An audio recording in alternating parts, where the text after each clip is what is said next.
Imagine being granted the ultimate power to destroy anything you touch, only to immediately turn on the very God who gave it to you, forcing the divine to flee in terror. This is the chilling tale of Bhasmasura, a name whispered in ancient Indian mythology. It's a story that sounds like a cosmic joke, a divine prank gone horribly wrong. But the implications of Bhasmasura's power were anything but humorous. I'm Liv, and with my third eye, I felt the echoes of this ancient dread, the sheer panic of a deity on the run. We're talking about an entity so utterly consumed by its own destructive capability that the very fabric of existence felt the heat. The only way to stop him wouldn't be through brute force, but something far more subtle, far more captivating. In the vast tapestry of Hindu mythology, there are beings known as asuras, often translated as demons.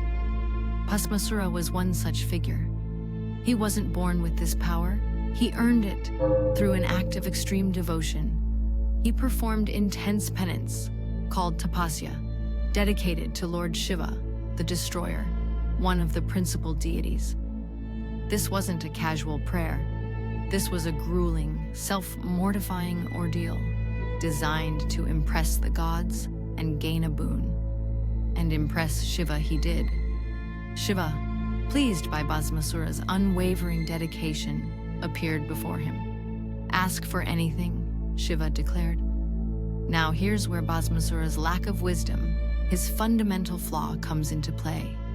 He didn't ask for enlightenment, or peace, or even a kingdom. He asked for the power to instantly incinerate anyone whose head he touched with his hand. Think about that. Instant ash. Shiva, bound by his divine promise, granted the boon. And that's when everything went sideways, immediately. The ink wasn't even dry on this cosmic contract before Bhasmasura decided to test his new ability. And who did he choose as his first victim? Lord Shiva himself, the very god who had just bestowed upon him this unimaginable power. It's almost comically arrogant, if it weren't so terrifying. Shiva, the mighty destroyer, suddenly found himself in a desperate chase.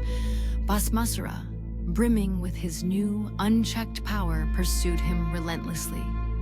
Imagine the irony, the sheer indignity of it. The benevolent giver of boons, fleeing from his own creation. Shiva fled across realms, through the heavens, across mountains and oceans. Bhasmasura hot on his heels, a living embodiment of the phrase, "No good deed goes unpunished." The universe held its breath. This wasn't just a localized problem, this was an existential threat. Shiva, cornered, with nowhere left to run, turned to Lord Vishnu, the preserver. Vishnu is known for his strategic interventions, often taking different forms to restore balance. But this situation? This called for something unprecedented, something truly unexpected. Vishnu, understanding the unique nature of the threat, a physical touch, an unstoppable force, knew a direct confrontation wouldn't work. He transformed, not into a warrior, but into Mohini, an enchantress of unparalleled beauty and grace. My third eye sees the shimmering aura of her transformation, a veil of pure allure. Mohini appeared before Bhasmasura, who was, predictably, instantly captivated. His destructive focus dissolved, replaced by a primal fascination. He stopped his pursuit of Shiva, utterly mesmerized. Mohini began to dance, a performance of such exquisite beauty and sensuality that Bhasmasura couldn't tear his eyes away. He was drawn into her rhythm, mirroring her every move. She moved with fluid grace, her hands weaving intricate patterns, her body swaying. Bhasmasura, lost in the moment, mimicking her, step for step, gesture for gesture. The tension here must have been unbearable. Every viewer, every god watching, knew what was coming but couldn't look away. Then, with a final elegant flourish, Mohini brought her hand to the crown of her head.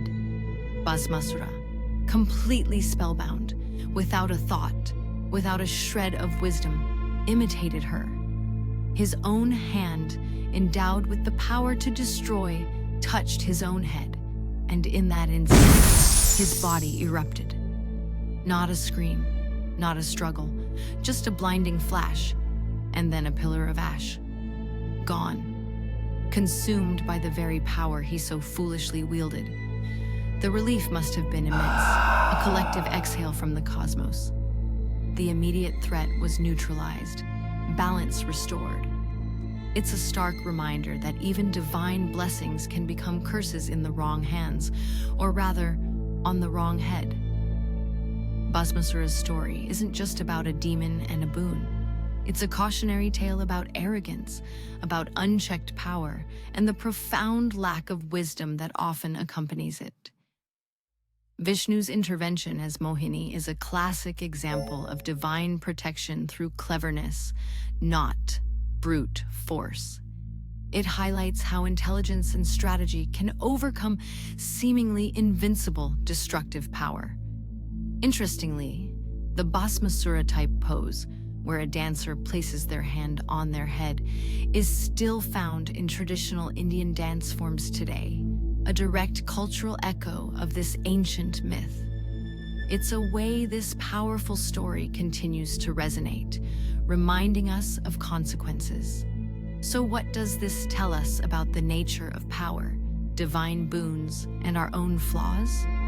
Was Shiva's granting of the boon a test of character, or did it inherently carry the seeds of destruction for those unworthy? These ancient stories, like Bhasmasura's, remind us that true power lies not in what you can destroy, but in the wisdom to wield it. That's all for today's investigation into the shadows. If you want to dive deeper into the dark archives, make sure to subscribe to the Histo.T YouTube channel. Remember, knowledge is our best defense against the darkness, and I'll see you in the next archive. Stay vigilant